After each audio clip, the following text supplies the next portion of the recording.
Bem-vindos ao Bloomberg. Novo sobressalto na zona euro, causado por um dos mais pequenos membros da região. O Chipre precisa de 17 mil milhões de euros. A Europa aceitou emprestar 10 mil milhões, desde que o resto venha de um imposto a aplicar sobre os depósitos bancários. A reação não se fez esperar. Mercados em queda pela Europa fora, o euro em mínimos do ano e a preocupação com o contágio por toda a zona euro. É o tema central para a análise hoje no Bloomberg, com a presença de Diogo Teixeira, Diogo Serres Lopes e Nuno Serafim. Muito boa noite aos três, obrigado por estarem aqui. Vamos então recapitular aquilo que está em causa no Chipre. A Europa está preocupada com a fuga de depósitos por causa do resgate ao país. Os ministros das Finanças da zona euro decidiram exigir um imposto extraordinário sobre depósitos bancários em troca da ajuda de 10 mil milhões de euros. Após duras negociações, o governo do Chipre decidiu lançar um imposto de 6,5% sobre os depósitos abaixo dos 100 mil euros e de 9,9% nos depósitos acima desse valor. O presidente justificou a decisão com a situação difícil que o país vive atualmente. Κύπρος βρίσκεται σε κατάσταση έκτακτης ανάγκης.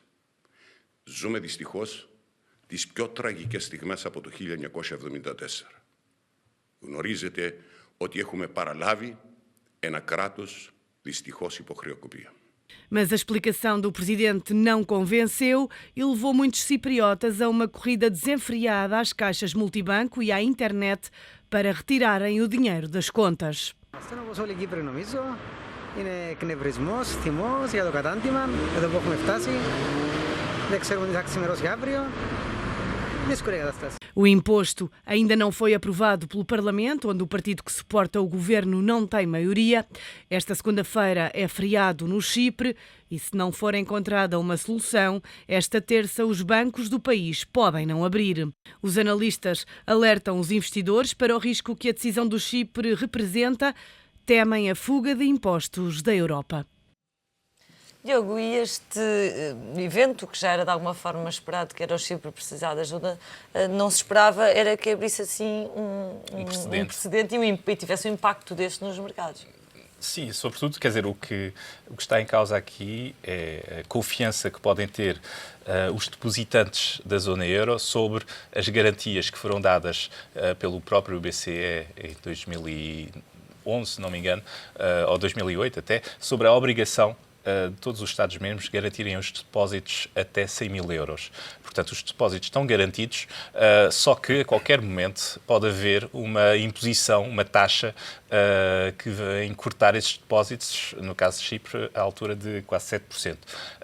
Ou seja, de facto, isto põe em causa o nível de confiança que os depositantes podem ter.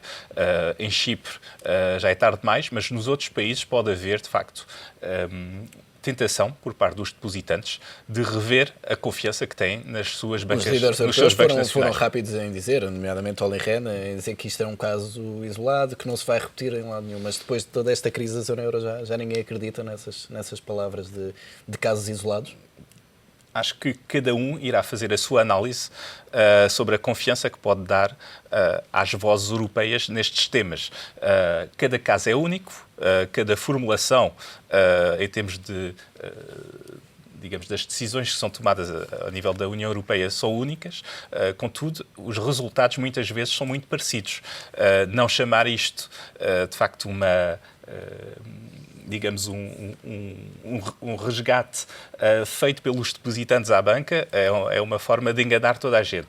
Na prática, está-se de facto a pôr em causa o princípio da garantia dada aos depositantes e isto acho que é muito grave.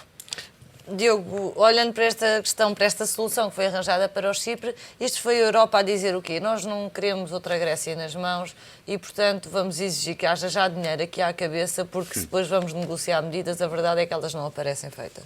Eu acho que é particularmente difícil perceber o que é que vai na cabeça dos líderes europeus nesta fase. Freud explicará? Não sei quem é que explicará, mas certamente alguém explicará. Agora, o interessante deste caso é vir depois de um período de acalmia muito considerável da questão da crise europeia, pós LTROs e pós as declarações de Mário Draghi, houve uma certa acalmia relativamente aos receios sobre a zona euro. Essa acalmia, enfim, que deveria ser utilizada para encontrar novas formas de gerir a crise, também corria efetivamente o risco de significar que nada de muito especial ia ser feito. Agora, acho que toda a gente ficou muito surpreendida com aquilo que foi acordado relativamente ao Chipre. Estas negociações já duravam há bastante tempo, como se sabe. O Chipre é uma economia muito, muito pequena na zona euro. Aliás, o Chipre é uma economia pequena comparada com economias pequenas como Portugal e Grécia, só para ver o nível de dimensão da pequenez. Estamos a falar de 0,25% do PIB europeu, estamos a falar de 1 milhão de pessoas. O PIB é pouco mais do que aquilo que o Chipre precisa. Deve andar à volta de 17 mil milhões de euros o PIB, e, portanto, não anda longe disso. E é esta imposição da União Europeia, que aparentemente surge como surpresa na reunião que houve no sábado, nada disto, aparentemente, enfim, os relatos que são feitos dizem que o Chipre não estava pré-avisado, digamos assim, que isto poderia ser uma das condições. Surge muito numa lógica, creio, de impor a um país que funcionou durante os últimos anos como um entreposto, digamos assim, uma espécie de paraíso fiscal dentro da própria zona euro e, portanto, com largas somas de dinheiro fora da zona euro depositados em bancos do Chipre, funcionou como uma espécie, mais uma vez, de aviso moral relativamente àquilo que tinha sido o comportamento do país e, portanto, exigindo que fosse colocado este imposto sobre os depósitos. Mas achas que esta questão nos depósitos surge pelas características próprias do Chipre enquanto praça financeira, que era uma praça que tinha condições atrativas para muitos investidores? Estamos a falar de um país cujo setor bancário é qualquer coisa como 8 vezes o PIB do próprio país e, portanto, como acontece, aliás, em outros países europeus, há um sobredimensionamento enorme do setor bancário face ao resto da economia e, como tal, há aqui um peso muito grande do próprio setor na solução de qualquer problema que venha a acontecer. Agora, uma coisa era fazer isto para valores superiores a 100 mil euros, que estavam fora do tal Fundo de Garantia de Depósitos, que foi na altura uma imposição europeia para acalmar os riscos os riscos sistémicos sobre o setor financeiro. Outra coisa é chegar-se a uma solução em que qualquer montante de depósito sofre também aqui uma penalização significativa. Eu acharia que na altura, quando foi feito o PSI na Grécia, e quase tivemos aqui uma implosão em termos de risco sistémico da zona euro, esperaria que se tivesse aprendido de alguma forma que a utilização destes exemplos quase moralizantes pode muitas vezes ter consequências que não são bem medidas, digamos assim. E o que é um facto é que temos muita gente, e basta ver a imprensa internacional e os comentários que se vão ouvindo por aí, muita gente de repente a questionar, eu achava que efetivamente os depósitos a prazo ainda por cima são o instrumento financeiro mais seguro que existe, é considerado mais seguro por toda a gente, muito por causa da história do próprio Fundo de Garantia de Depósitos, e de repente colocar isto em cima da mesa apenas para, enfim, não sei se é dar uma lição ou alguma coisa desse género ao Chipre, acho que é por causa de 0,2% do PIB ou por causa de 7 mil milhões de euros ou 6 mil milhões de euros, que é o que está em causa, colocar em risco montantes que são significativamente... Ou seja, depois das pessoas terem deixado de acreditar nas obrigações como um ativo sem risco, agora vamos aos depósitos. Significativamente superiores a isso. Sendo que há outra questão aqui muito interessante, que é, embora as obrigações subordinadas destes bancos vão sofrer uma penalização, as obrigações sénior não vão ser penalizadas. E isso surge apenas do facto das obrigações sénior terem um montante tão pequeno nos bancos do Chipre que, efetivamente, quase não valia a pena ir contra aquilo que se estamos a falar de exemplos, então parece-me muito pouco razoável estar a chamar os depositantes a participar num esforço de saneamento do setor financeiro quando os investidores do Chipre, não estão a ser chamados quando mesmo que fossem montantes absolutamente ridículos, os senior bondholders, neste caso, não são chamados a este caso. Mas isto parte tudo, acho eu, parece-me um nível de impreparação relativamente às consequências que podem vir daqui, que não sendo totalmente surpreendente, porque já aconteceu outras vezes na União Europeia, não deixa de ser fascinante que 3 anos depois de crise da zona euro tínhamos aprendido tão pouco com aquilo que ainda andamos a pagar para ver. Nuno, e pegando nesta ideia do Fundo de Garantia até 100 mil euros dos depósitos, afinal, em que circunstâncias é que esse fundo pode atuar e proteger as poupanças, ou esse fundo não está devidamente dotado e, portanto, não pode ser usado?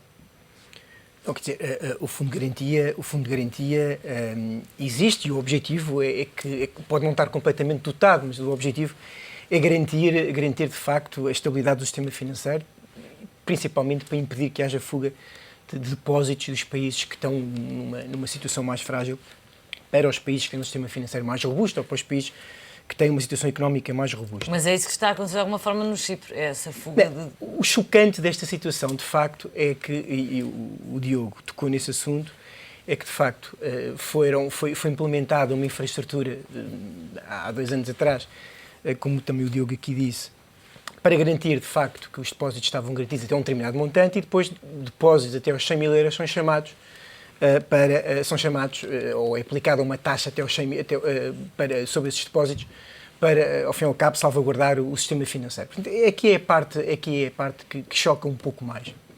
Mas, apesar deste tipo de situações, isto ser um passo atrás no processo de recuperação de confiança e no processo de recuperação não foi bem o caso, mas no processo de solidificação dos mecanismos de solidariedade que foram criados nos últimos 2 anos na zona euro, a verdade é que há aqui um pouco, e nós queremos acreditar nisso, a razão para acreditar que isto é um caso único e tem a ver, de facto, com as nuances do Chipre e com as características da economia do Chipre.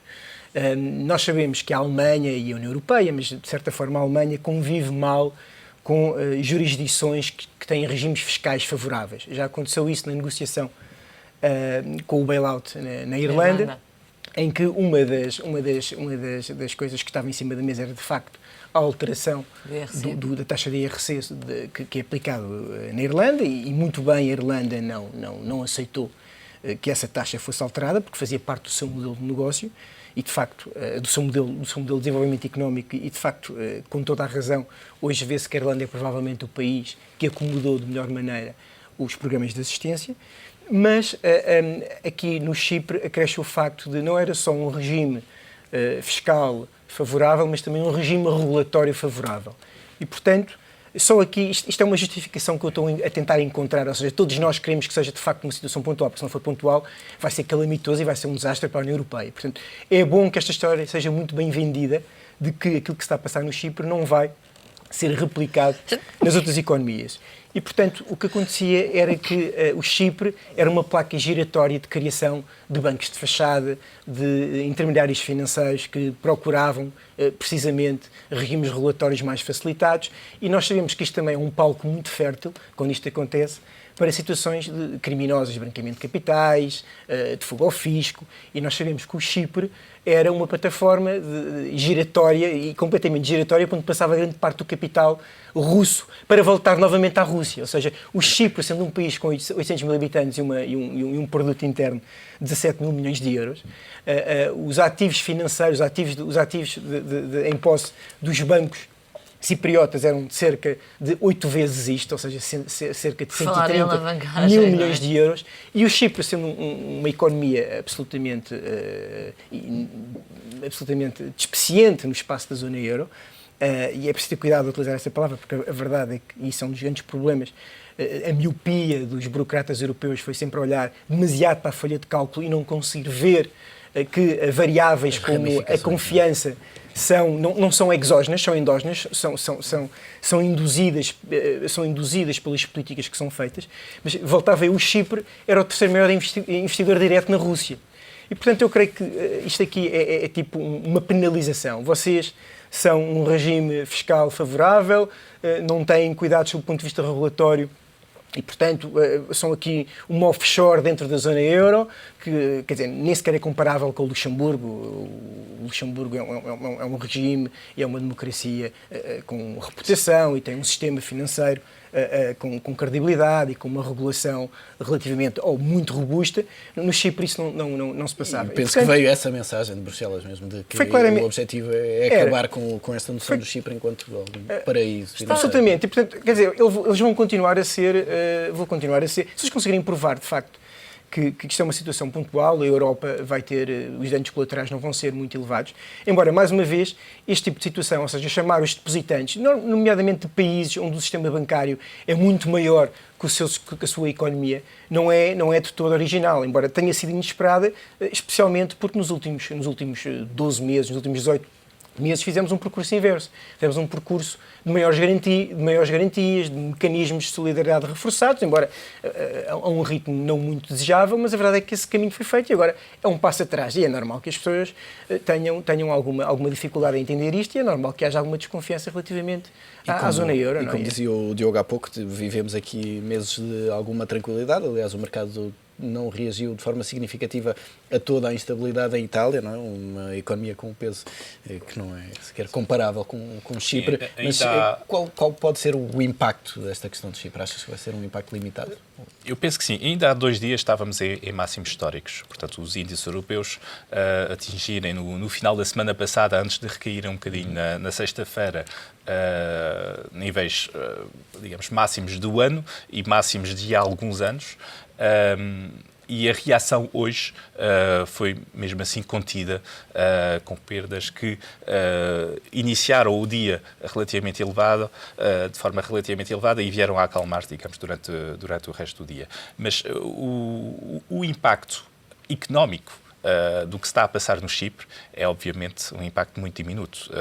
Como dissemos, estamos a falar de cerca de 0,2% do PIB, valores que são irrisórios em relação mesmo à reação dos mercados de hoje, que, fazendo contas, provavelmente destruíram 1% dos mercados mundiais, corresponde a cerca de 20 mil milhões de euros. Portanto, estamos a falar... Já pagaria esse resgate, não é? Desculpe? Já pagaria o resgate ao Chipre. Aliás, o rácio, aliás, é um bocadinho superior. Estamos a falar de cerca de 200 ou 300 mil milhões de euros para 1% de mercado.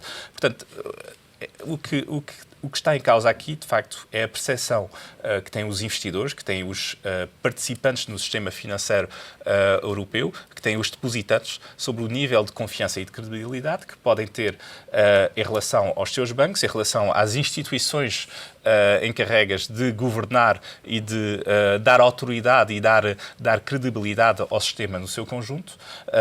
E, de facto, temos vindo a ter vozes suficientemente discordantes e suficientemente estranhas nas suas percepções do que é preciso dar como nível de credibilidade ao mercado para, de facto, ter algum abalo por parte dos investidores sobre o que é que se está a passar exatamente na zona euro. E, aliás, é engraçado ver que a reação mais forte em termos de mercados não foi na zona euro, foi no Japão. Porquê? Porque, de facto, para além de uma guerra em termos de credibilidade do lado positivo, estamos num período de guerra monetária, de guerra sobre câmbios, e um dos avanços ganhos pelo Japão nos últimos meses foi de conseguir descredibilizar a moeda japonesa, o que, de forma irónica, é bom para a sua economia. E com este caso de Chipre, a Europa voltou a dar algum valor à descredibilização do euro e, portanto, veio fazer concorrência desleal ao Japão. Estava muito mais empenhado em descredibilizar a moeda. Portanto, isto é engraçado ver que, de facto, estamos numa luta com armas completamente diferentes entre a zona euro, o Japão, os Estados Unidos, mas numa luta, de facto, de descredibilização recíproca das moedas, de forma a tentar vencer do lado económico. É preciso ver que hoje foi anunciado pela EADS um contrato gigante de cerca de 100 Airbus vendidos à Lion Air, uma companhia da Indonésia. O impacto de 10 cêntimos de valorização ou desvalorização do euro em relação ao dólar corresponde a 1.000 milhões de euros de proveitos ou de prejuízos suplementares para a EADS. Portanto, estamos face a uma guerra que tem impactos concretos muito significativos para as empresas europeias e para a praça europeia no seu conjunto. Portanto, hoje acaba por ser quase uma boa notícia em termos de mercados financeiros, em termos de ações europeias para a zona euro. Certamente muitos cipriotas não concordam. São as pessoas só, porque de resto está tudo bem. Essa é muita questão que as pessoas é um dos pontos aqui altamente relevante, sendo que ainda agora a S&P falava do impacto, do potencial impacto das convulsões sociais na Europa relativamente aos planos que continuam a ser implementados e que têm criado questões relevantes nos países da periferia. E eu creio que esta questão do Chipre é relevante nesse sentido, porque se bem que muitas vezes aquilo que são os planos e a forma como chegamos lá lá não é diretamente percepcionado pelas pessoas qual é o impacto. Uma subida, se calhar o que vai ser feito aos depósitos bancários não é diferente de per si de uma subida de impostos que seja feita no mesmo montante, em termos de efeito de riqueza. Agora, toda a gente sabe o que é um depósito bancário e toda a gente sabe o que é retirarem X% desse depósito bancário.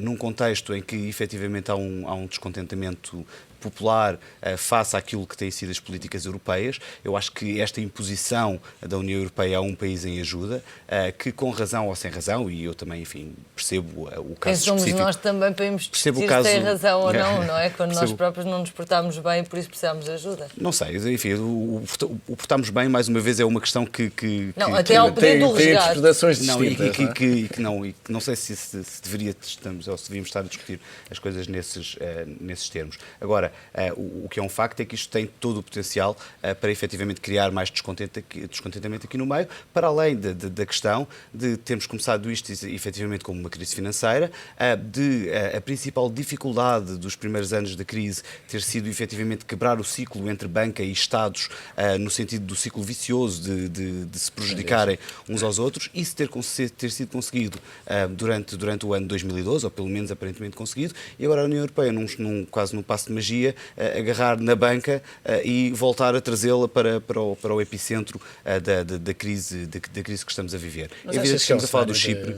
É evidente que estamos a falar do Chipre e não, enfim, é muito pequeno e não tem um impacto enorme em tudo o que é a Europa. Mas o problema destas questões de confiança é que demora-se imenso tempo a criar confiança, mas às vezes são pequenas coisas que efetivamente tornam as questões mais difíceis. Eu espero bem que entremos agora em modo apaga-fogos e, portanto, que rapidamente surjam declarações no sentido de que o Chipre é mesmo um caso específico e que isto não vai acontecer de Mas nesta forma altura, alguma. sem essas declarações, achas que há o risco de uma corrida aos depósitos em alguns países? Não acho, e aliás esta segunda-feira já deu para verificar isso durante o fim de semana, chegou a haver algumas questões sobre o tema, mas acho que não se estava efetivamente a verificar durante o dia e, portanto, não é provável que volte a acontecer. Mas o que é certo é que, se calhar, olhamos todos hoje para os depósitos a prazo de uma maneira diferente do que olhávamos na sexta-feira passada. Mesmo que seja uma probabilidade ínfima de alguma destas coisas vir a acontecer noutro país da Europa, o que é certo é que estas pequeninas coisas têm impacto naquilo que é a confiança dos agentes económicos, tanto dos consumidores como dos próprios empresários. E, portanto, se pudéssemos não atirar mais achas para a fogueira e continuar num caminho de resolução da crise, acho que era bastante mais útil. Não era preciso fazer bom, basta não estragar o que está. Pois, acho que sim, acho que isso era útil. E justamente pegando nesta ideia, numa altura em que até à semana passada estávamos aqui sentados a falar que agora o que falta é construir o pilar da União Bancária, da supervisão bancária, porque é a partir daí que tudo se vai endireitar. Este tipo de medidas, como é que se explicam e, sobretudo, se não estaremos já a ver aqui uma Alemanha a aproveitar para uniformizar tudo o que são regras e retirar as vantagens competitivas que economias menos abertas que a alemã ainda detinham? Não, claro que isso nem sequer é velado, isso é mesmo uma intenção da Alemanha, mas já não há grande... Mas é inacreditável! Já não há grande preocupação em esconder isso, obviamente a Alemanha como o pilar central e o país financeiramente mais poderoso da zona euro, quer ao fim e ao cabo, em troca da sustentabilidade e estabilidade que dá ao sistema todo e ao processo da União Bancária e da União Europeia, não é? Peço desculpa, não, a União Bancária, que ainda não existe. Enfim, vamos ver se este tipo de acontecimentos acelera o processo da União Bancária, apesar de chamar os depositantes para um bail-in, neste caso são os depositantes do próprio país que são chamados a resgatar o próprio país, vão contra o espírito de uma União Bancária. Mas eu creio que isso, voltando à Alemanha, a Alemanha é muito sensível relativamente a isso e lá está, até às eleições na Alemanha, isto vai andar no limbo, ou seja, é bom que este tipo de situações continue a não proliferar, é bom que isto fique estanque e que tenhamos discursos e tenhamos responsáveis políticos a dizer que isto é uma coisa muito específica da economia cipriota. Lá está, eu do meu lado acredito que este tipo de argumentação é razoável. De facto, a economia cipriota, a finança cipriota, a dimensão do Chipre, levava a pensar que havia poucas alternativas para resolver o problema de forma muito rápida. Aliás, isto, apesar de não ser original, acaba por ser inesperado, mas a verdade é que uma negociação que já se arrastava há 8 meses, com certeza que havia aqui, eu não acredito que os responsáveis cipriotas, que os políticos cipriotas, que já não tivesse estado em cima da mesa. Aliás, provavelmente já esteve em cima da mesa quando se negociou o bailout à Irlanda, só que a Irlanda tem, obviamente, uma maior capacidade de argumentação, tem, obviamente, uma maior capacidade de negocial e, portanto, isto foi um tema que foi afastado. Aliás, o FMI, supostamente, era o grande defensor, até era o defensor de um corte ainda maior sobre os depósitos, um haircut de 40%.